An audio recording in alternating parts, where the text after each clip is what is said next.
अस्सलामुअलैकुम दोस्तों, उम्मीद है आप लोग खैर ऑफिस से होंगे और लास्ट लेक्चर जो आप लोगों ने कवर कर लिया होगा।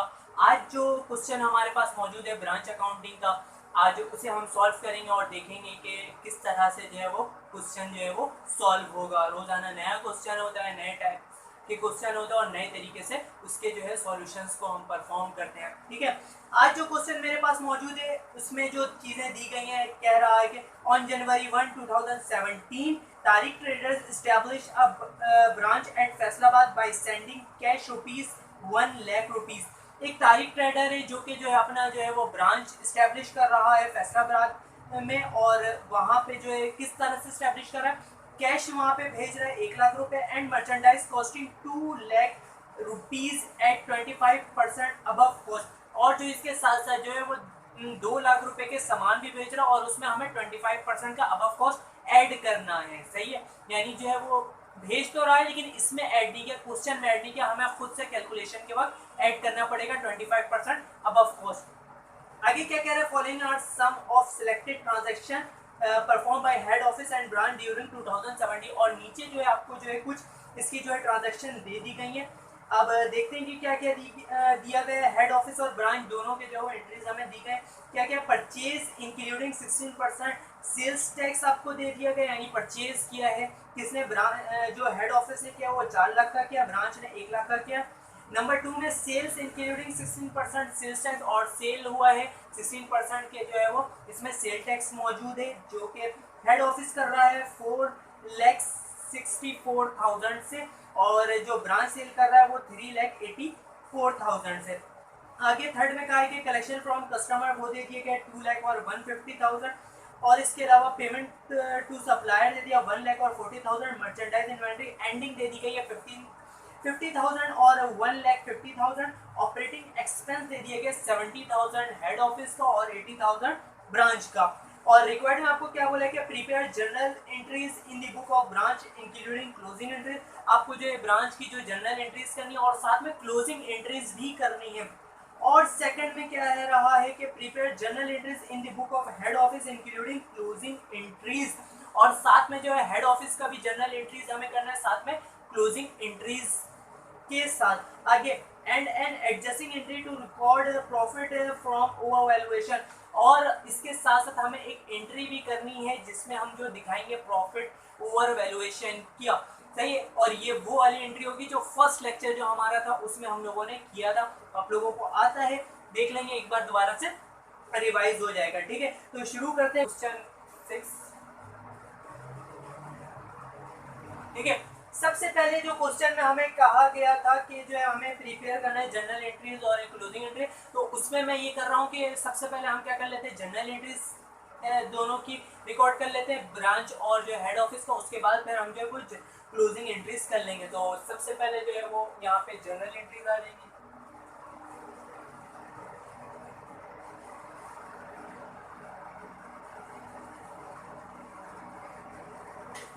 ठीक है, जर्नल एंट्रीज के लिए मेरे पास 2 कॉलम्स आ जाएंगे, एक है हेड ऑफिस का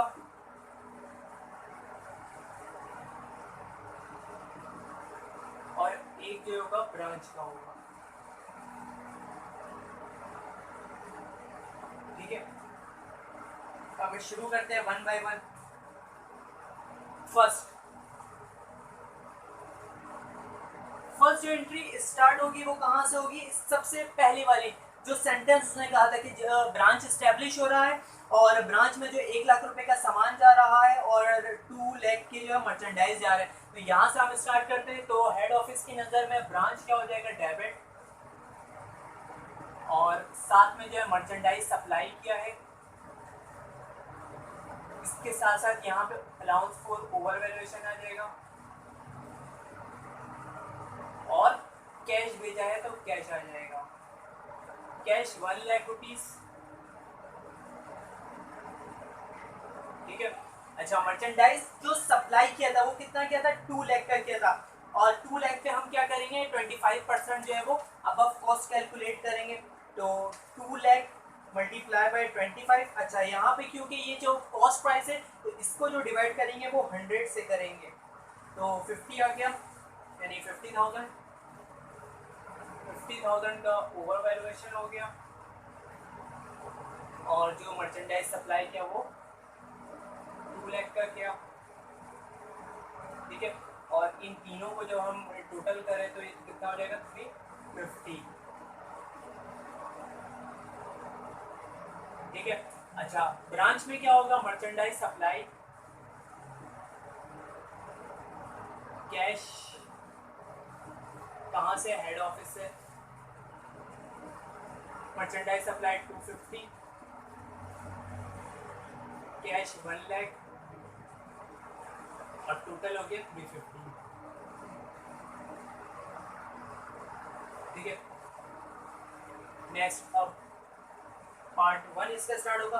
पार्ट 1 में परचेज किया है, ठीक है, तो परचेज की हम एंट्री कर लेंगे, परचेज डेबिट और अकाउंट पेबल क्रेडिट हो जाएगा, सेम वैल्यू से 400,000,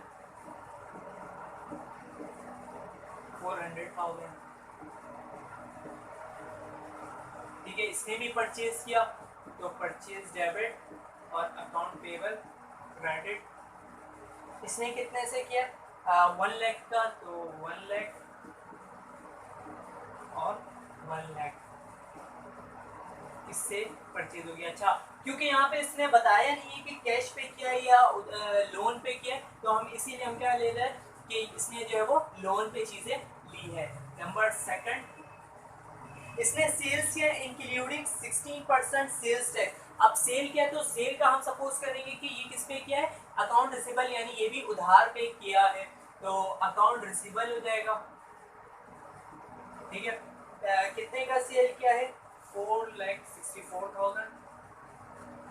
अच्छा, इसमें क्योंकि सेल्स टैक्स मौजूद है तो सेल्स करते वक्त हम सेल टैक्स की वैल्यू अलग करेंगे, तो सेल्स टैक्स की जो पेबल है वो हम सेपरेट करेंगे और सेल्स की वैल्यू आ जाएगी, ठीक है। और यही चीज़ यहाँ पे भी होगा, अकाउंट रिसीवेबल आ जाएगा और सेल्स टैक्स पेबल आ जाएगा और सेल्स आ जाएगा, ठीक है। सेल्स जो इसने किया था वो 348,000। अब इसमें से सेल्स टैक्स हम कैसे कैलकुलेट करेंगे, हमारे पास जो है वैल्यू है कितना 4,64,000, इस पे जो 16 का है तो 16% मल्टीप्लाई बाय 16 हो जाएगा और डिवाइड बाय 116 हो जाएगा, तो ये 64 आ गया, 64,000, और ये कितना हो जाएगा रिमेनिंग 400,000, ठीक है। तो इसी तरह यहाँ पे भी हो जाएगा 3,48,000 मल्टीप्लाई बाय 16 हो जाएगा और डिवाइड बाय 116 हो जाएगा, तो ये 48 हो गया, 48,000, और ये हो जाएगा 3 लाख, ठीक है। ये खुद ही बैलेंस हो गया 3,48,000, 3,48,000। नेक्स्ट हमें कह रहा है कि कलेक्शन फ्रॉम कस्टमर है, तो कस्टमर से कलेक्ट कर रहा है, तो हमारे पास कैश आ गया और अकाउंट रिसीवेबल क्रेडिट हो जाएगा। कितना कलेक्शन किया, ये 2 लाख किया है, और यहाँ पे भी आ जाएगा कैश और अकाउंट रिसीवेबल। इसने कितने से किया 1,50,000, 1,50,000 आ जाएगा और 1,50,000 आ जाएगा, 30 में ओमिटेड कर रहा हूँ। नंबर फोर में कह रहा है कि पेमेंट और टू सप्लायर, सप्लायर को पेमेंट कर रहा है, तो अकाउंट पेबल जो है आपका क्रेडिट हो जाए, डेबिट हो जाएगा और कैश आपका क्रेडिट हो जाएगा। वैल्यू लिख देते हैं 1 लाख और 1 लाख। यहाँ पे भी यही होगा, अकाउंट पेबल क्रेडिट और डेबिट और कैश क्रेडिट। इसकी वैल्यू जो दी गई है वो 40,000 और 40,000। लास्ट में कह रहा है कि मर्चेंडाइज इन्वेंट्री एंडिंग है, इसकी एंट्री जो है नहीं करते। ऑपरेटिंग एक्सपेंस दिया गया है तो ऑपरेटिंग एक्सपेंस का हम बना देंगे। ऑपरेटिंग एक्सपेंस जो है वो हमारा डेबिट हो जाएगा और कैश जो है वो क्रेडिट हो जाएगा। कितने थे? 70,000। 70,000 यहाँ पे भी हो जाएगा ऑपरेटिंग एक्सपेंस और कैश। यहाँ पे जो है वो 80,000 आ जाएगा।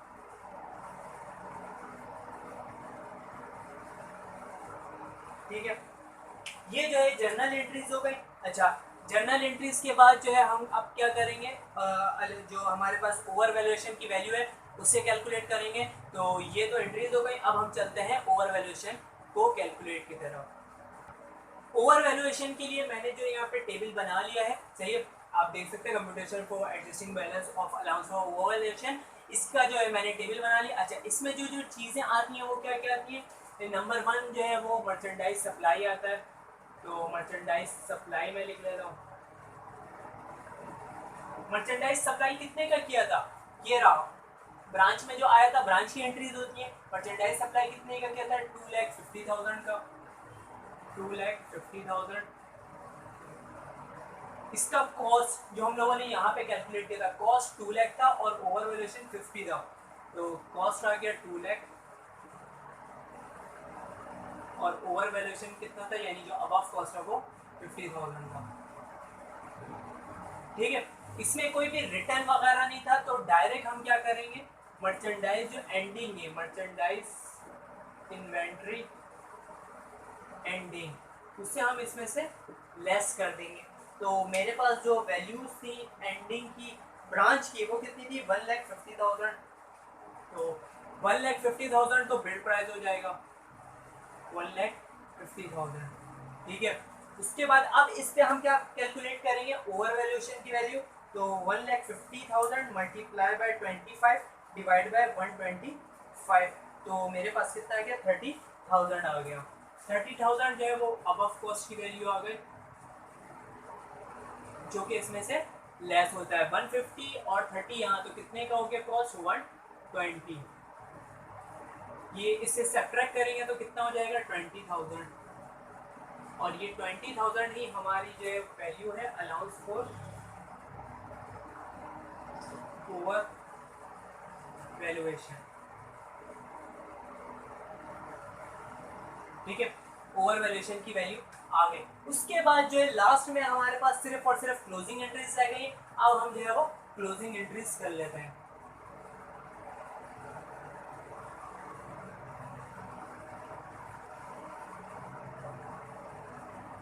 क्लोजिंग एंट्रीज के लिए मैं दोबारा से दो जो है वो बना लेता हूँ। एक जो है हेड ऑफिस का होगा और एक जो है वो ब्रांच का होगा। ठीक है, अच्छा, क्लोजिंग एंट्रीज आप लोगों को आता होगा, जिस तरह जो हम लोग जो है हमारा जो है बैलेंस शीट में क्लोजिंग एंट्रीज करते थे, यानी जो बैलेंस शीट बनाता है, बिल्कुल जो है सेम प्रोसेस है। हेड ऑफिस में क्या होगा, सेल्स हम तमाम जो है क्रेडिट वाले को डेबिट करते हैं, क्लोजिंग एंट्री से, तो सेल्स जो है वो क्रेडिट हो जाएगा। ठीक है, इसके अलावा जो है मर्चेंडाइज जो है इन्वेंट्री हमारे पास होती है, वो मर्चेंडाइज इन्वेंट्री एंडिंग,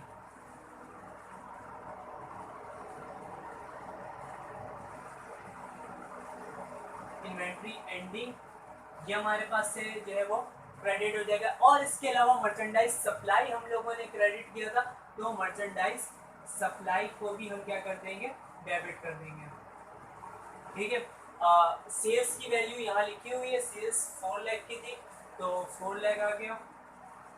अच्छा, एंडिंग जो थी वो यहाँ पे दी गई है, इसकी कितनी दी गई है मर्चेंडाइज इन्वेंट्री एंडिंग?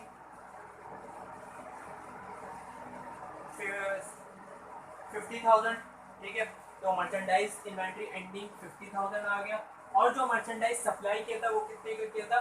2 लाख का किया था, तो वो 2 लाख आ गया। ठीक है, और इसको जो हम क्लोज करते हैं वो किससे करते हैं? एक्सपेंस एंड रेवेन्यू समरी से।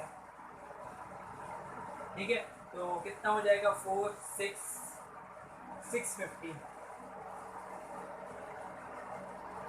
ये अकाउंट जो है वो क्लोज हो गया। इसी तरह यहाँ पे भी यही काम होगा, सेल्स जो है वो यहाँ पे क्रेडिट हो जाएगा। अच्छा, इसमें जो है वो एंडिंग भी आ जाएगा, मर्चेंडाइज इन्वेंट्री एंडिंग। ठीक है, ये सेल्स की होती है। यहाँ पे एक चीज़ नोट कर लें कि मर्चेंडाइज सप्लाई नहीं आएगा, ठीक है, क्योंकि मर्चेंडाइज सप्लाई सेल्स का हिस्सा नहीं होता है, वो एक्सपेंस का हिस्सा है ब्रांच के लिए, ठीक है, तो वो जो है वो एक्सपेंस के जो है अकाउंट में जाएगा।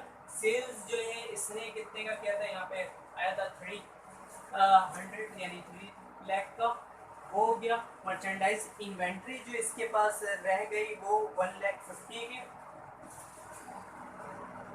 और एक्सपेंस एंड रेवेन्यू समरी जो हमारे पास आ गया, ठीक है, वो कितना हो गया 450, ये हमारे पास हो गया।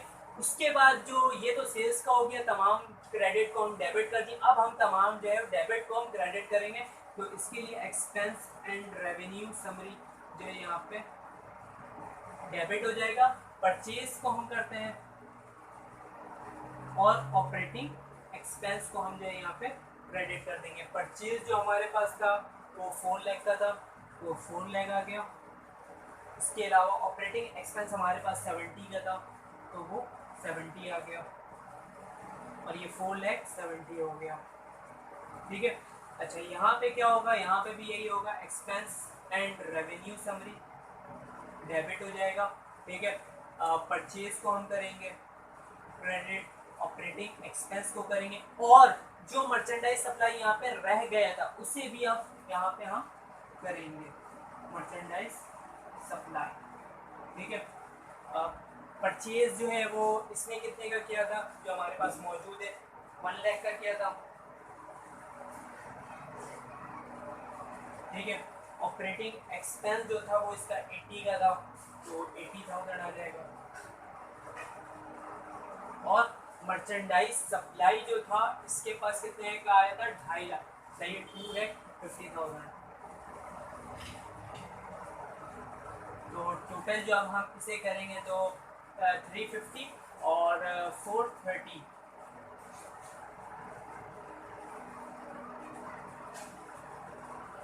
ठीक है, 430 जो है ये हमारे पास हो गया। उसके बाद हम क्या कैलकुलेट करेंगे, प्रॉफिट एंड लॉस। तो एक्सपेंस यानी सेल्स में से हम जो है वो अपने एक्सपेंस को माइनस करेंगे, तो यहाँ पे 650 माइनस 470 180, तो 180 जो है हमारा क्या है, प्रॉफिट है, तो इससे हम जो है वो क्लोज कर देंगे, ठीक है।